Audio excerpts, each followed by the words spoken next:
faith and the Holy Ghost. This is coming from Romans 4, verse 11 through 14. In verse 11, it says, "And he received the sign of circumcision, a seal of the righteousness of the faith, which he had yet being uncircumcised, that he might be the father of all them that believe, though they be not circumcised, that righteousness might be imputed unto them also."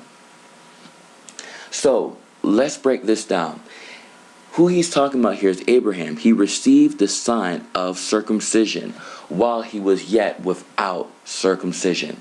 So what does that mean? Circumcision, which is something that could be interpreted as something fleshly, means nothing at all. So what does it mean? It's a seal. Something that distinguishes you from another. So what could distinguish us? The Holy Ghost. That is something that seals us both now into eternity. It says in another verse, it says, "My sheep know my voice, and another they will not follow." The Holy Ghost is interpreted as a promise. When we walk by faith, it's not so much that we're just walking blindly, but we understand that God, through his promise, that he says, "I will never leave you nor forsake you," that we are able to accomplish all in which he calls us to do. So it's not only to the Jews, because if we look at the fleshly man and we say, well, okay, if I'm not circumcised, I'm not blessed, you're missing the meaning. The meaning was that God spoke to him to crucify the flesh. How many times God looks at our addictions and says to us to get over them? And then we say, but it's too hard because it's an addiction. But this is a sign of the circumcision. You have to separate yourselves from the things of the flesh in order to enter into the things of the Spirit. As it says in the times of Nicodemus, should I enter into my mother's womb again? No, but you've got to be born again. How are we born again? By crucifying the things of the flesh and entering into the Spirit and doing the will of the Father. It says in 12, "And the father of circumcision, to them who are not of the circumcision only, but who also walk in the steps of that faith of our father Abraham, which he had, yet being uncircumcised. For the promise that he should be the heir of the world was not to Abraham or to his seed through the law, but through the righteousness of faith. For if they which are of the law be heirs, faith is made void, and the promise made of none effect." So what is he saying here? If we are in that same box which we once described, and we say, well, people who are of the law, people who are Jews, people who may be circumcised, people who may be apostolic, these people are saved and holy. Okay, well, there are days where we're not holy. We're not doing the things of God.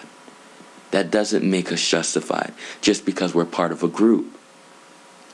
But when we are of the Holy Ghost, this is the only seal in which we have that justifies us as men and women and children of faith.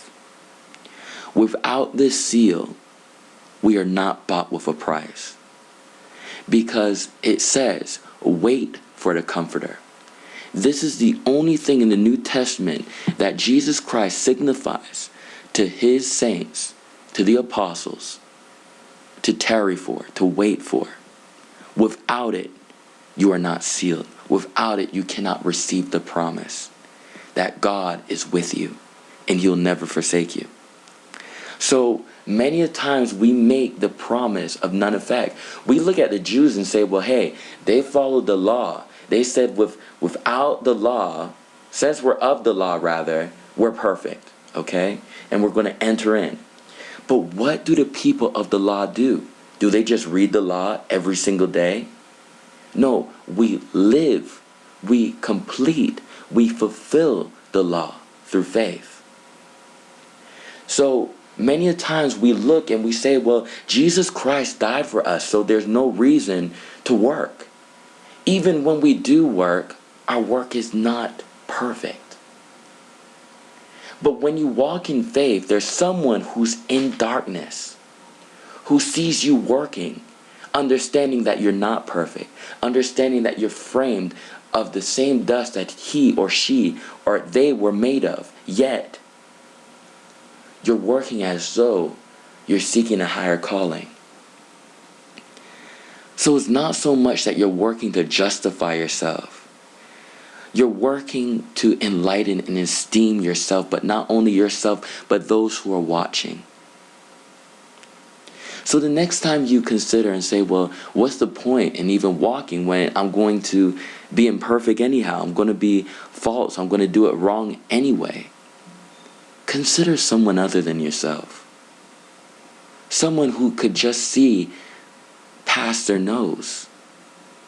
Someone who cannot understand the mysteries of God and how that he will call you to do things that are not popular. Be the leader and walk by faith, that you will not only have faith, but also the Holy Ghost.